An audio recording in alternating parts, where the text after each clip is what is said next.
అర్థం చేసుకోవాలంటే,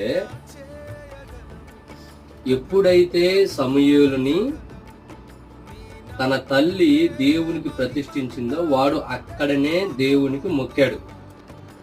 అక్కడనే ఎప్పుడు దేవునికి మొక్కాడు అని అంటే, తన తల్లి ఆ బిడ్డని, సమూయేలు అనేటువంటి తన బిడ్డని దేవుని యందు భయభక్తులతో పెంచింది కాబట్టి ఆ మొక్కాడు. లేకపోతే ఎవరిని పడితే ఆయన ఫోటోని తీసుకొచ్చి నువ్వు వందనాలు చెప్పురా, నువ్వు మోకాలు లేచి ప్రార్థన చేయాలని చేయడు. ఎప్పుడు చేస్తాడు? తల్లి నేర్పించినప్పుడే చేస్తాడు.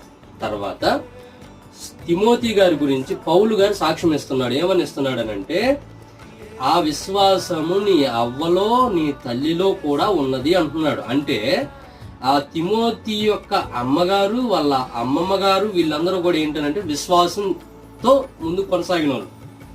అంటే దీన్ని బట్టి మనం ఏమర్థం చేసుకోవాలి? పిల్లలు ఆధిక్యమైనటువంటి ఉన్నతమైన స్థితిలో ఉండాలి అని అంటే, పిల్లల్ని కన్నటువంటి తల్లి